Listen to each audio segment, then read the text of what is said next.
Hello and welcome to a Blood and Pigment Plunder Basics. I am Guy, and today is something I've been putting off doing for a while on Plunder Basics.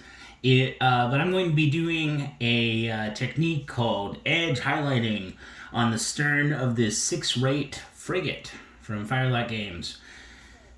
As you see, I've already have it mostly painted, and what I'm going to be doing now, I'm not even going to be doing all of my edge highlights. I like the gold already, the flowers, and I'm just going to be adding an edge highlight to the black, starting at the top, these little decorations, and this thing right here, and moving on down. So really, really basic. Edge highlighting gets a lot of flack in the painting community because it's time consuming, and it's easy to mess up. And it looks bad when you've messed up, because a lot of the time, if you don't have ginger enough of a touch, you will leave a big stripe of whatever you're trying to. And black especially is hard to do a highlight of, because the highlight for most black objects is like a white, or very close to a white. So looking at this cup right here is a great example. This cup right here, the rim at the top, even though it does have bait water on it, it is the same color as the rest of it. But as I look at it, because of there's light coming from directly above, the top has, and even it has two. It has a white kind of highlight there because of the shiny material, and on the inside, at the curve going down, there's another highlight. You can see especially on this other side. So most of the time when you're painting a miniature, you are painting because you want to make it look like light is coming from directly above. Anyways, so what I'm doing is the secondary color on my ship is green. So I said a little bit ago that you'd usually highlight in a white. What I'm doing, I'm highlighting in a light green. This is Nurgling green from Citadel. I'm also using a Citadel layer brush because I wanted to be on brand, I guess. And then let's do it. Now you're probably going to watch me mess up all sorts, because edge highlighting is patience inducing. So when you edge highlight, you want to not use the tip of the brush, but you want to use the edge, like further down, which makes a area that's close to the something like this trim up here a little bit difficult. And I'm using a green, by the way, again, because my secondary color is green on the ship. And the cool thing that you can do... Whoa! Got some excitement happening.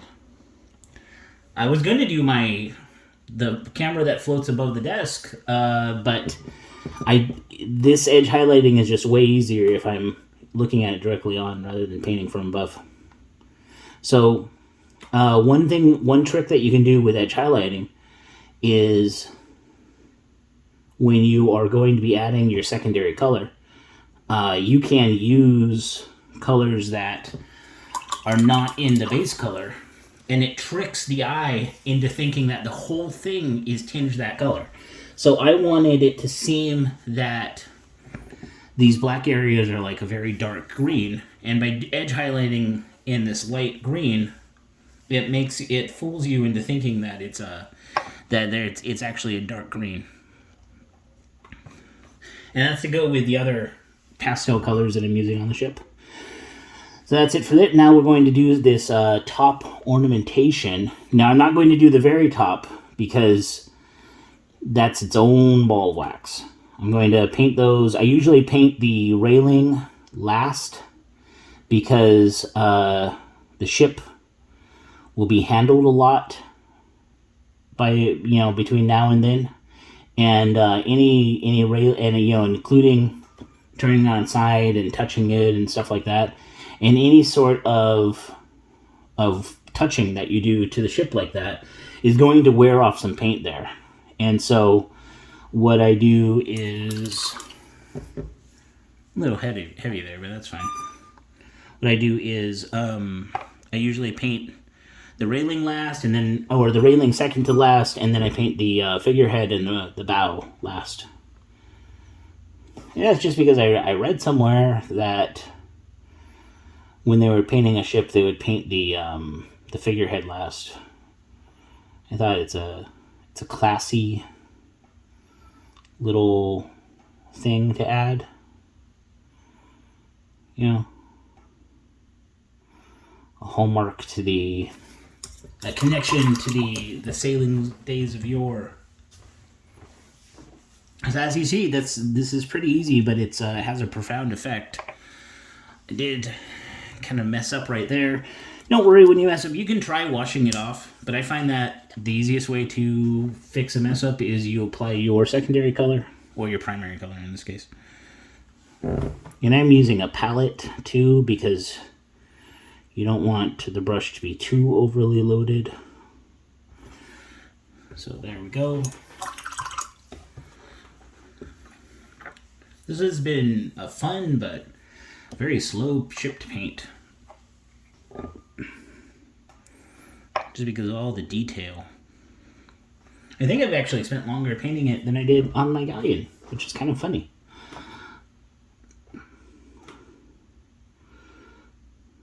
Alright.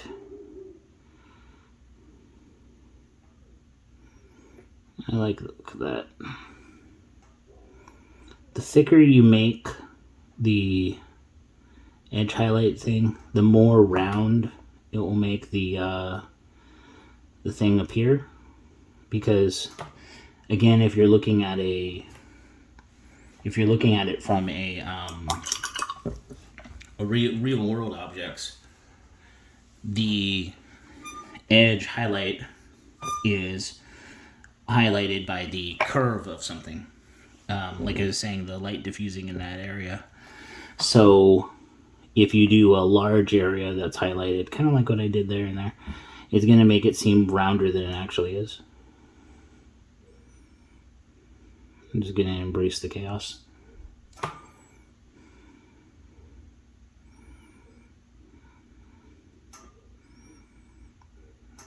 Quiet. I don't have any edge highlighting facts to lay out. Well, I do have one. So with how much flack I said that edge highlighting gets in painting communities about being tedious and mind-numbingly difficult sometimes because you're doing stuff. Well, you'll start to hear people like, "Oh, I have to edge highlight this much." It's actually a shortcut to something that I've seen talked about as glazing. So glazing is the short version of glazing. If I was going to glaze, I would take this color and get most of it off the brush and just paint it where I would bring it up to where the thing is. And it makes it so there's more of a natural transition of colors than what you're seeing here.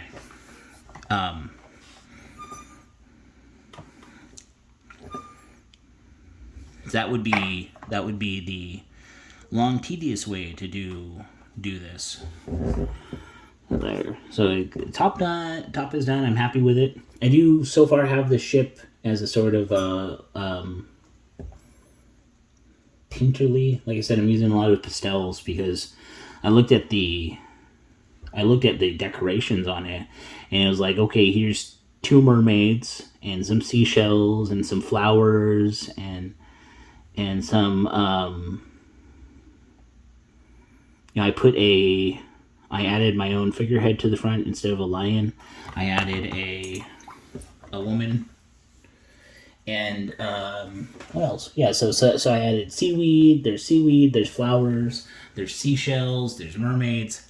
I was like thinking about this, and it's like, well, this sounds like it's gonna be a floral ship.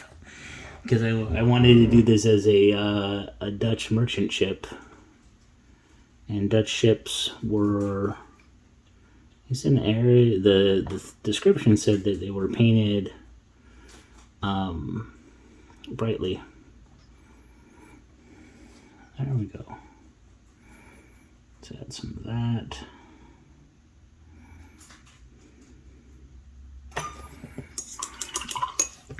Looking good.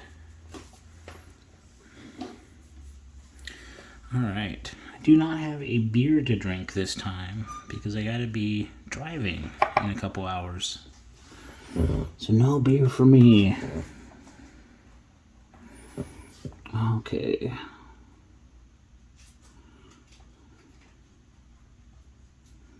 That's too much. There we go, nice and easy. You see me holding my wrist while I'm painting. That's because you need a very steady hand to do this, especially if you're just painting a line. And holding your wrist, or I call it anchoring.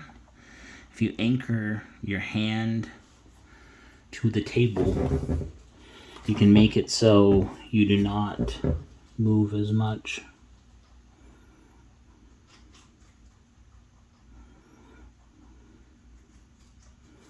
Very easily. This chewing you're hearing in the background is my rabbit. She's mowing down on some lettuce.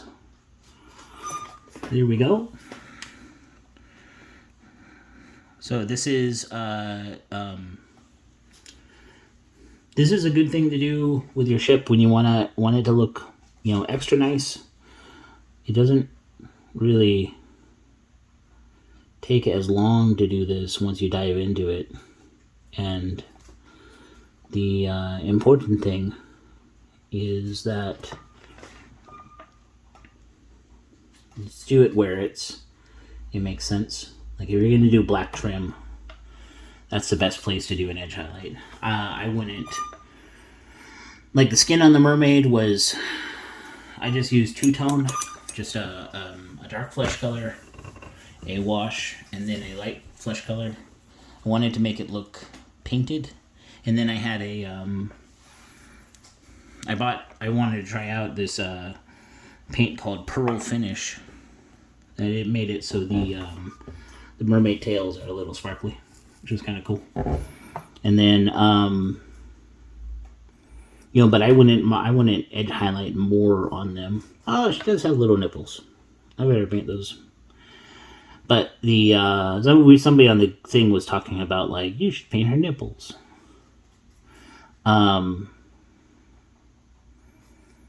I wouldn't.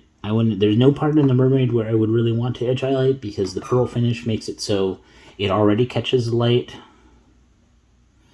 And because I mostly just dry brushed on using a base color, I don't really need to do any sort of edge highlighting on them, or I should say want to do any edge highlighting on them. Same thing with the gold. Gold is already this is gold with a wash, and then I applied gold in the areas where I wanted it to be extra shiny. So that's a form of edge highlighting. The little windows and plants are already how I want. I am going to add it to the cannon ports down here. I recently discovered in my research that I was painting my cannon ports wrong. The cannon port outside needs to be the same color as the hull, and they're only... Oh, my arm's in the way. Sorry about that. They're only... The inside is painted red.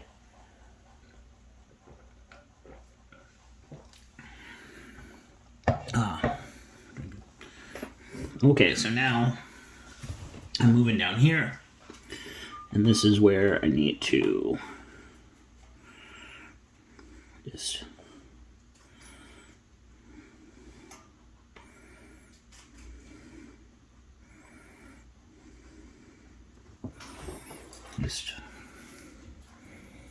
paint down here.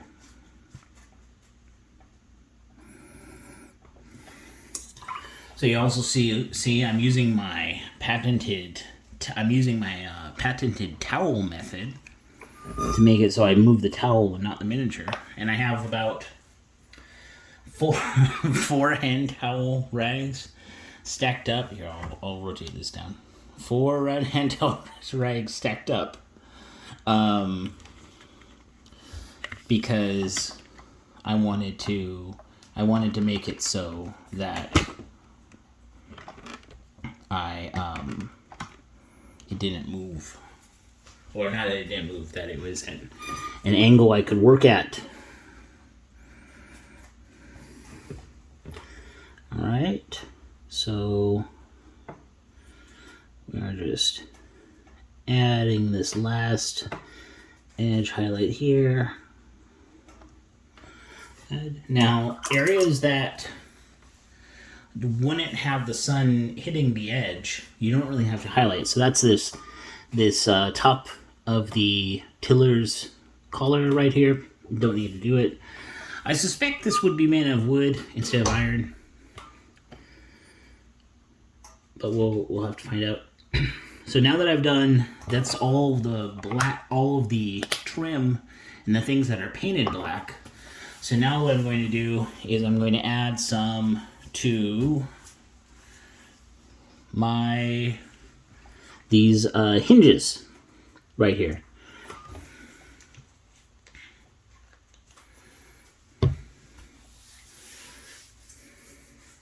I wish with the future ships that we could get a more accurate hinge. I don't know how they would do it. I really don't like how the hinges on the 6th Frigate, or in most ships that show that have hinges, they would never hinge. I thought at first they were double lever action, I think is what they're called, hinges, where the hinge it's actually 2 hinges on each side, and they cross each other. So that way, as it turns one way, it would allow it to turn each way.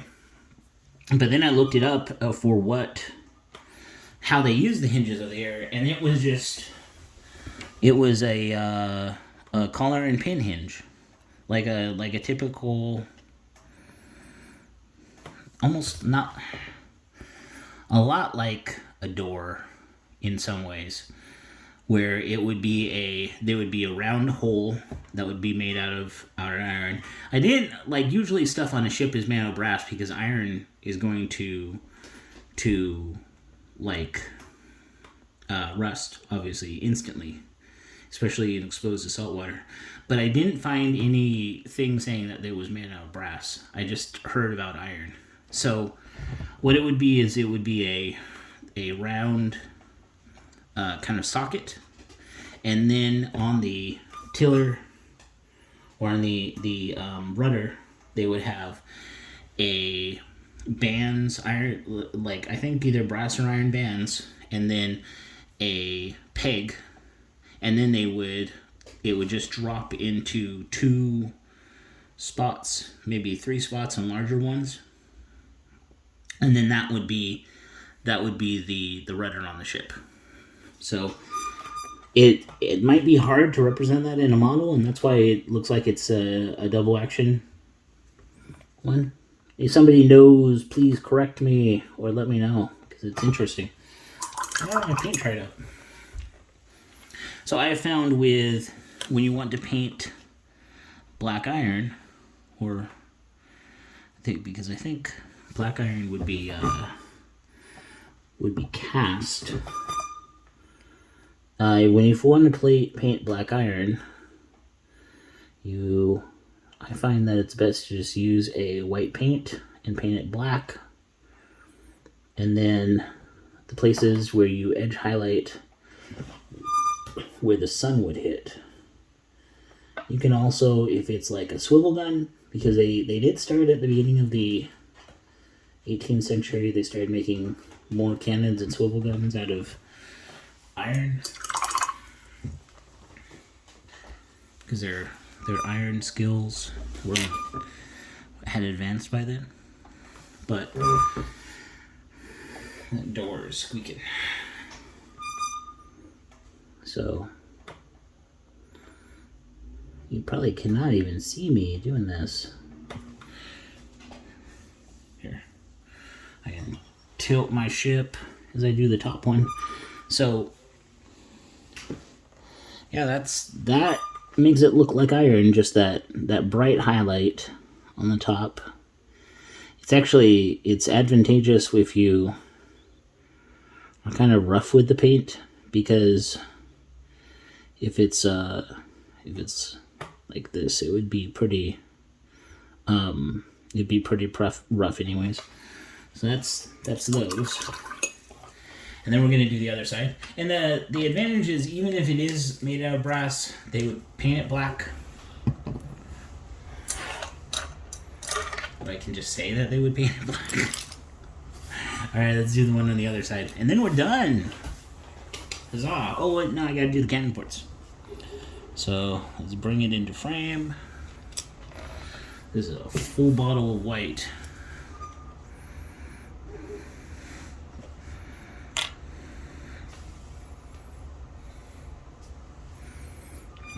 Alright. I apologize for that squeaky door.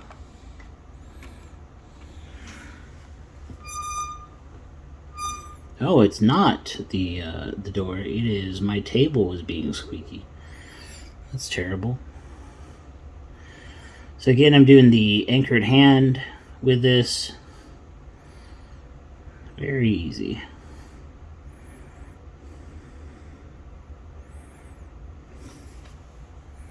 I just want it to look like it is metal, and bring out those details without using a metal paint. You can paint these with a metallic paint if you like. I have done it more than once, but I like how it looks with the edge highlighting as well. Alright, so now that is, our hinges are done, our black is done. So what we're going to do now is we're going to do our orange. And the orange I'm doing orange because I would usually do on red. There's two colors that I highlight red with. It is a yellow or a orange.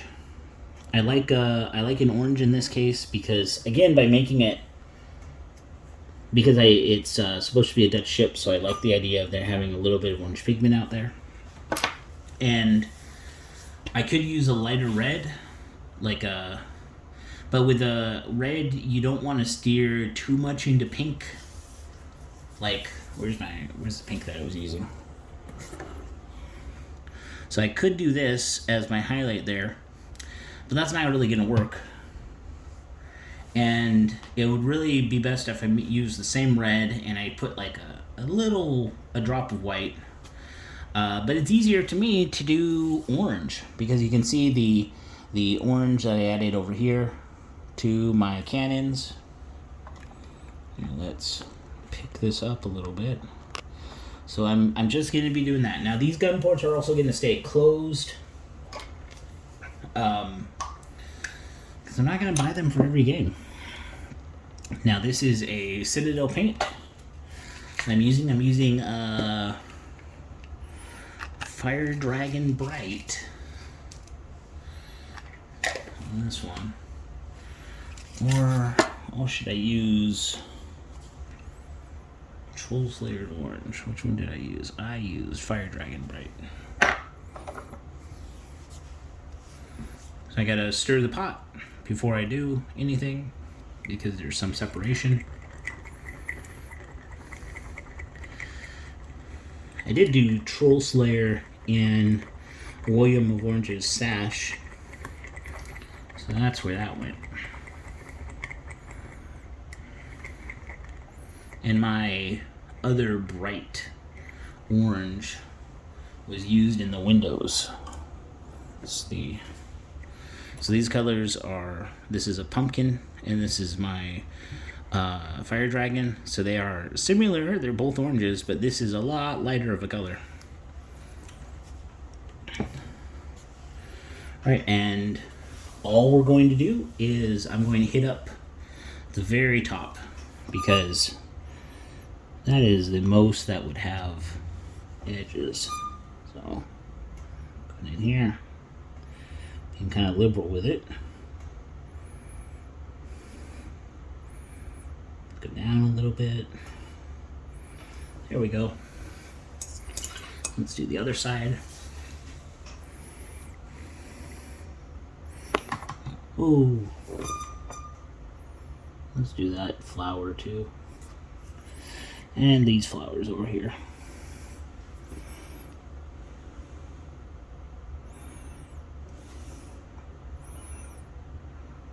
These flowers have been bothering me this whole time, and I finally decided to do something about it. It's kind of the danger of painting when you're painting like upside down, is you have to be aware of the things that your eye cannot see because of your angle. And when you do see them later on, make sure that you paint them up. Like, that's why usually as I finish a model, I will handle it before it leaves the paint disc.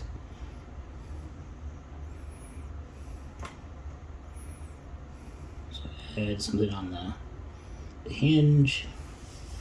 And there, that's it. I would call this stern done.